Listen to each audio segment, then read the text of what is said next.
What's up, guys? This is Marcia here, and we're back at you with another episode of Lady Strong Fitcast.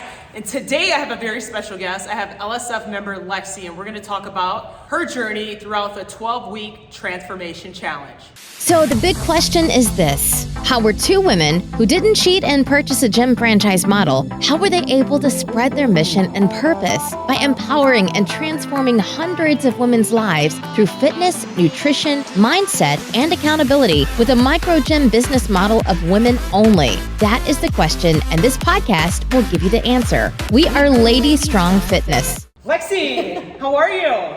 Good. I'm tired. It's still morning. So. Yes, we just finished our 6:30 a.m. class. Lexi just took the class. So we are on week number 11 of Lexi's challenge here. And before we talk about week number 11 leading up, we want to start back at the beginning. When we first offered this challenge, it was at the Arena Gala. I presented it to everyone there, and I was looking for one person and one person only. And the goal behind that was to find someone that was motivated, dedicated, that was willing to be coachable, that had no excuses and would just GSD, get shit done, and be able to manage to successfully lose 15 pounds or 6% body fat in a matter of 12 weeks. So in order to do that, a lot of people had to submit their, I would call it, what would you call it that you had to submit? It was like essay? a little essay, like an essay. A little homework assignment? Yes, stating why you would be a great candidate for that. So if you want to share with the audience, by the way, introduce yourself, and then after that, share with the audience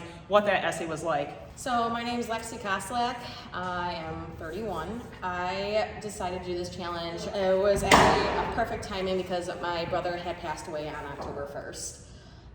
So it was really hard to even go to the gala, to want to celebrate anything, and this was actually a perfect opportunity to keep myself motivated and hold myself accountable, which is extremely hard for me to do. And this was a kick in the butt that I needed, and it kept me in gear, motivated, kept me going. Yeah. So I really needed it, Yeah. and I really wanted it. Yeah. So. Growing up, I was always the protector of my brother, and my sister was, we played good cop, bad cop. So it was always challenging that people didn't understand my kind of life, I would say. He had autism and he was nonverbal. So me and my sister pretty much took care of him along with my father and my mother as well.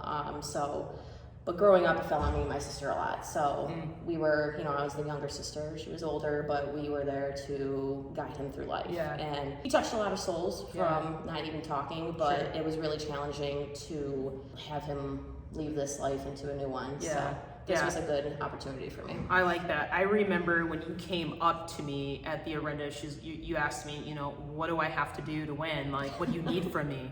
And I said, just be as thorough as possible, because I wasn't looking for short, sweet answers. It let me know that the effort that you put into it was the effort that you wanted out of the challenge. And I was not expecting, it was literally, if I had it printed out, it was almost like, probably 3 pages yeah, literally like 3 pages. And I remember reading it to her, I'm like, holy shit, it really touched me. And I'm like, I have to read this to you. And I want to get vulnerable for a minute. And if we can edit it, we can. I know that you have overcame a lot of adversity, and I want you to talk about that. Right. So I am more open to sharing this with other people. So not only having my brother as having autism, growing that up, that was a challenge in itself. I was doing martial arts actually a lot. I wanted to be a UFC fighter. It was my biggest dream. That dream crashed when I had allergic reaction to Tylenol, and I got something called Stevens-Johnson syndrome, which progressed to TENS, toxic epidermal nervosis. Probably butchered that name. But that was a 2 to 3 recovery, and that was really challenging because my whole body was scarred. My skin was pretty much removed. I could have been blind. I could have lost all my hair. I lost all my fingernails and toenails, and the recovery process was long. It was about 3 years long. So I went into the smoking. I smoked a lot of pot. I smoked a lot of cigarettes. And even a couple of years down the line after that, I actually got addicted to cocaine. And that was really challenging because I didn't go into a program when I stopped either. I went cold turkey. I dumped an ex because it was contributing with a really toxic relationship.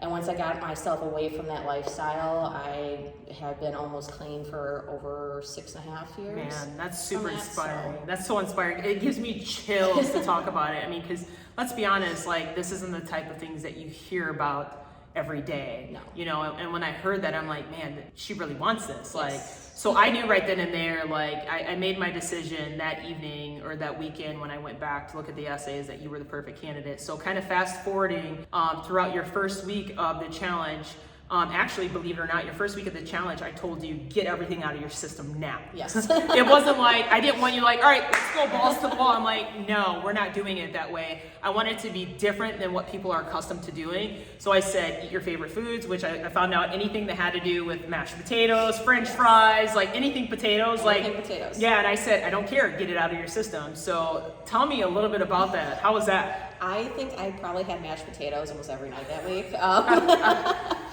Except for the 2 days before, because I'm like, if I continue with the potato streak, I'm gonna keep going through the detox. And if they're in the fridge, that's the biggest thing I recommend for the detox. Yeah. If it's in your fridge, you will eat it. If I put it in my attic, I would climb up there and probably still eat it. So that was the biggest challenge, was making sure the whole fridge was clean. So I got everything out of my system. It was potato chips, mashed potatoes, potato skins, I think I had that week. So I didn't log any. I don't think I even logged my food that week. But no, I don't think so either. Yeah, which is okay. That was the whole purpose and objective behind it. Is like, get it out of your system now before we begin. Like, I didn't want to start off like sink or swim type of thing. And I think I'm glad that we started that way. Yeah. Right. And then fast forwarding to the second week, I then said, all right, now that you pretty much ate like shit, let's go ahead and start the detox process. Right. Let's get rid of all the toxins in the body. Let's reset it. I want you to refuel, re-energize. Let's talk about that a little bit. I know throughout the challenge you managed to lose 4 pounds, but how was that journey like for you? So the detox was, like I said, you have to mentally prepare for it, because if you don't, you're not going to do it. So I remember doing a detox when I was like 14, and you know, when you're 14, you can do anything. But when you're much older, you look back and be like, why could I do it then and not now? Right. So it was just finding different ways to accomplish that goal. So like I said, emptying your fridge, putting a padlock on it if you have to. Because of my brother, we had padlocks, so I did that actually on our main fridge if there was stuff in there that I wasn't supposed to eat. Sure. Anything you need to get rid of, and I know if you have kids or a husband or some people living with you, it's going to be a lot more challenging 100%. for you. So you just got to tell yourself no. Put Post-it notes up on your fridge. I love that. Something that's going to work best for you in order to achieve that goal. Once I got through day 3 of the detox, it was really hard on that day. I was really lightheaded.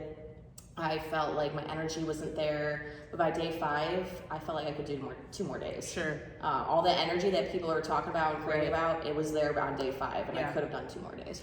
I don't know if the audience knows this or not, so I'm going to give them a little bit of a background of what they don't get to see when the cameras aren't rolling. Is that I want to say kudos to you, because throughout this entire process, you have been super diligent, and you haven't cheated. And if you did, you stayed within those means. Like, you met those macros. You didn't overindulge when it came to specific things as far as foods or alcohol and things of that nature. So for people that are tuning in, this shit's not easy. It really isn't. I think if you might agree with me, I would say 90% of it is mentality. Yeah. So I want to talk about the mental side of things, because even through the detox challenge, I'll be honest, not everyone could do what you did. So you made it seem easy.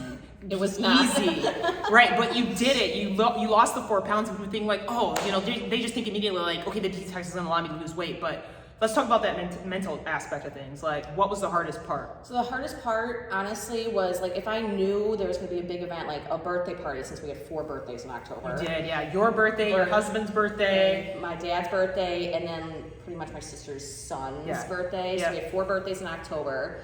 That was the most challenging part, because everyone wants to go out and drink, and I was detoxing during my birthday, so that was hard. Thankfully I wasn't turning 21 or anything and needed to go out drinking, but I still prepared myself. I documented that I was I'm gonna have 2, I don't like beer, I like my straight whiskey, my straight scotch. I'm gonna have 2 shots of Jameson and sip on it. Sure. And that's what I did. I sipped on it for a couple hours, and that's all I had. At the end of the night, I said I was done. As long as you put a goal, you know what you're going into the next day, you can achieve it. I like if you that. just go out and be like, well, I'm only gonna have 2, I think, then it's not gonna work. I remember telling you the conversation I had with you. I'm like, when we first started this whole food blogging, I said, Lexi, if you plan on failing, if you don't plan on failing. So I always said, fail to plan or plan to fail. Did I say that right? I think so. Okay, yeah. So either way, you plan. That's the whole moral of it. Like, you plan and you did not fail. And in contrary to that, if you wouldn't have planned, you would have failed. Right. So you managed to, when you went out to eat, or you knew ahead of time what you were going to order or what you were going to drink. So let's speed up a little bit. I want to talk about your progress throughout the personal training, because not only did you do the group classes, you did a weekly PT session with myself or Emily. Let's talk about that. How was that beneficial for you throughout the challenge? It was beneficial because you're only focused on you. So you don't have those other distractions of like checking on my sister, seeing she's okay, talking to Anne, talking to other ladies around the class and stuff. So the distractions aren't there during the workouts. That is really nice, and you're only focused on your movements. And that way you're making sure you're doing every exercise correctly, slowly, and to your own pace. I like that. I do want to mention every 30 days we did an InBody Scan. The first 30 days when we did the InBody Scan, your muscle mass stayed the same. You lost body fat, and you're like, I want to increase my muscle mass. What do I need to do? And the first thing I said, you need to start lifting heavier, and we need to start eating more protein. And which we did. We ended up, I gave her a goal to every single class not to pick up anything less than 15 pounds. So throughout her vlogs, which she was responsible for doing both morning and evening, she would mention, I found myself, I was more in the red zone than what I normally am by lifting heavier, which is good. But let's fast forward to after the 30 days of the initial InBody Scan.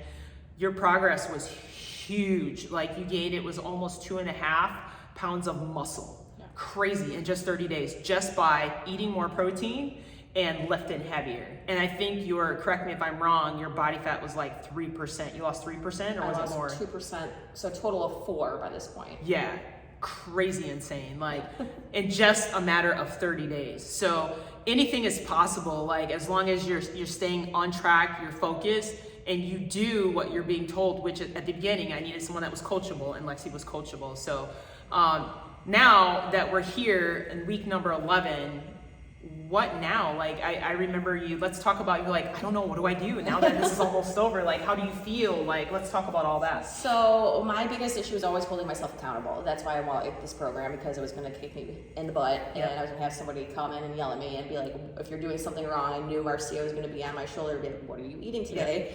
Me and my sister actually made a pact. So when this is done, if we're going to submit our meals to each other each night.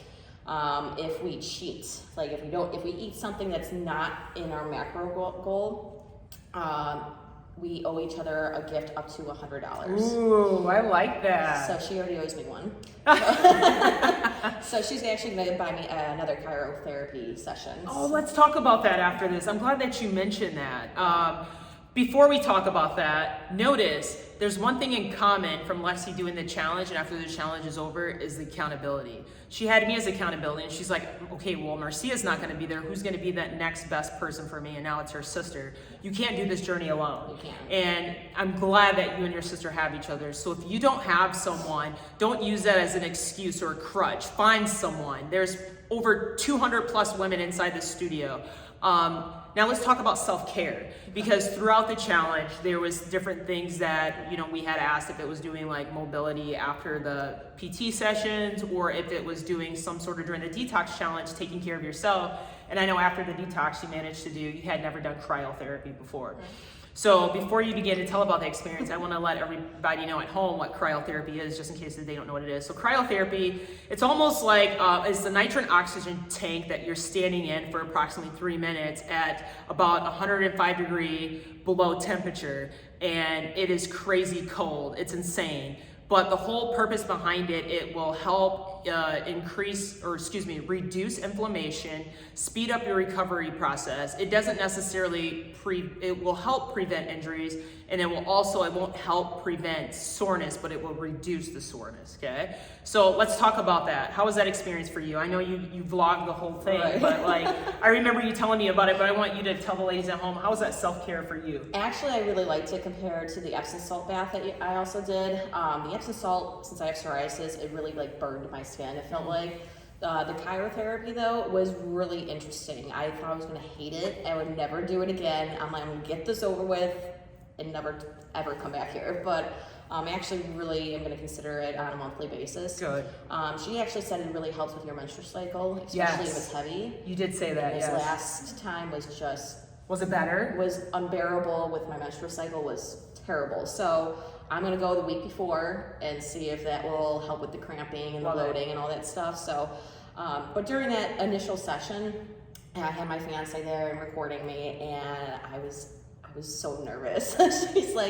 She's like, I'm gonna at 2-minute mark. She's like, I'm gonna ask you if you want to go another minute, and she ended up not even asking me. It goes by really fast. It went by really fast. Yeah, they talk to you the whole time. They do, which is good. A lot of people don't also know this, but you burn up to, I think it was like 500 calories in a matter of that 3 minutes, and you're thinking like, well, how is that virtually possible? There's a lot of science behind it. But that's a whole nother like episode in itself. So there's so many benefits to that, but there's other options out there for self-care other than cryotherapy. Like we have the, mobility and flexibility. You mentioned the Epsom salt bath, whatever it is, but you have to understand that you have to be able to maintain in order to continue at the pace that Lexi was going at and working out 5 days per week.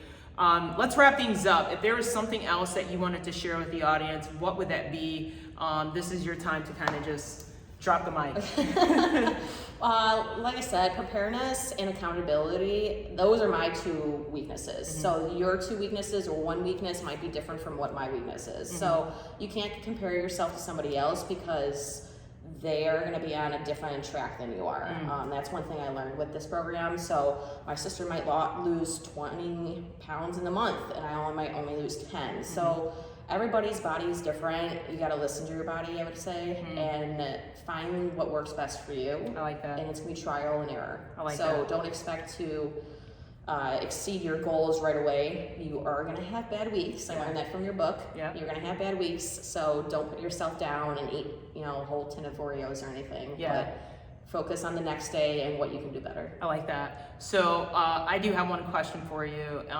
Can you answer this for me? What would you tell the old Lexi versus the new Lexi today? The old Lexi was stop making excuses. I did that a lot, especially when I had a bad week. I would be like, okay, I'm gonna have a couple of Oreos since I already gained a pound. What's the difference if I have 5 more Oreos? Yeah. So the new Lexi is, well, tomorrow or an hour from now is gonna be a new beginning. Kick your ass into gear and you can do this. I like that. Did you think, looking back 3 months ago, when I told you that you would be able to lose 15 pounds, did you believe or trust the process right then and there versus now? To an extent, but I also thought, I'm like, okay, I'm gonna have a couple potato chips here. I might have a little bit of a cheat day, but every time I wanted to, I pulled up my app and be like, okay, no, what am I supposed to have next? Yeah, So I like that. Yeah, that app she's referring to, for those of you that aren't too sure from a nutrition side of things, Lexi kept track of her meals in a custom app. It was known as Avatar Nutrition. There's many apps that are out there. It's fairly similar to MyFitnessPal, but I like it. It has many features. It's really robust. But what's nice is that we were mutual friends. I could see what she would log for her meals just to keep her healthy, accountable. But I think that was the biggest piece to the puzzle when it came to this whole entire journey. One last thing too is that you mentioned the books. For those of you that do not know, I managed to, over the last 3 years, write, the first one was the Women's Weight Loss Secrets, which you've read. Then we have the ab secrets and then the workout secrets. Let's touch a little bit of bases about that, because I know there's a lot of people that still has access to these resources, but they're not taking advantage of them. So what would you have to say to that? So if you ladies were like me and put yourself down when you don't see results within a week, within a day, whatever it might be, the biggest thing I got from the first book, The Women's Weight Loss Secret? Thank you. Yep.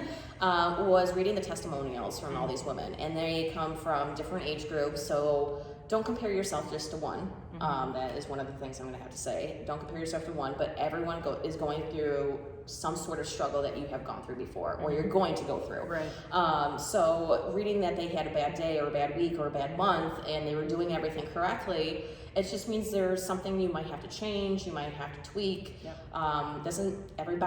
Everybody's body is different than from each other. So it's nice to read that and be like, okay, I'm not the only one going through this, like everyone else is too. Right. That was the biggest thing from the first book. Very cool. Thank you for sharing that. And I know that you said you just finished last week the ab secrets. Any pointers there for the people tuning in? Yeah, so it was very interesting to read about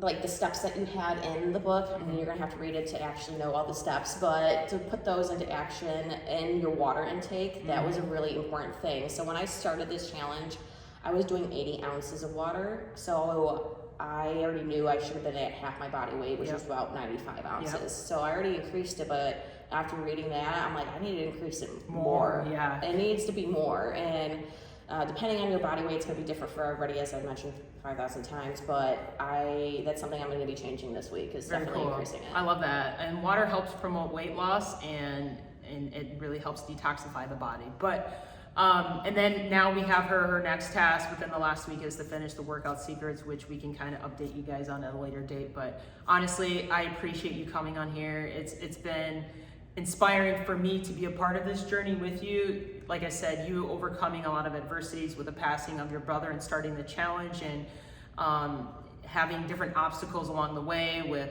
events and birthday parties. There was one other thing too that I wanted to mention that you managed to accomplish. I knew I would forget. Oh yes, your menstrual cycle. Oh, So let me tell you, ladies, we all know what it's like to be on Shark Week, which is the worst time of the month. And Lexi, from a mental standpoint, would freak out. She would message me, "Oh my God, I gained weight." And the first time you sent that to me, and I laughed and I looked at the message and I knew right away what it was. And I said, I responded back and I said, "Are you on your menstrual cycle?" And you're like, "Yes." So we retain water. It's just, that's how, as our bodies, over our cycle, we just have to adapt. Like we gain weight due to retaining water. And the next thing I asked, you kind of gave yourself away that she was weighing herself more than she should have. So then I told her, don't weigh yourself anymore. And I know that was probably hard for you. was You're like, very hard. okay. So after that happened, the goal was to only do it one time per week, and that was in studio. But the whole takeaway from this, ladies, is that never step on the scale more than once per week. Always step on the same time every day per week. And then don't take into account the Shark Week with your menstrual cycle, because you will fluctuate in weight. I know we learned, I think you would gain about, I would say 2 to 3 or something like that. Yeah, when you were right before it started. Right, yep, but it came right off as soon as you were done. So that's something, a good takeaway for those of you tuning in and taking some mental notes. But other than that, I guess I could go on with you, but just to kind of wrap things up again, like I really appreciate working with you. For some reason, I don't feel like this will be the last time we'll work with each other. And I feel like you're addicted at this point. And I mentioned in the book, it's like once you start seeing results and you start feeling good and looking good and all that stuff, you just want to keep going. So thank you so much. I really appreciate you. So ladies, with that being said, have an awesome day, and we'll catch you on the next episode of the Lady Strong Fitcast. Take care. Bye. Bye.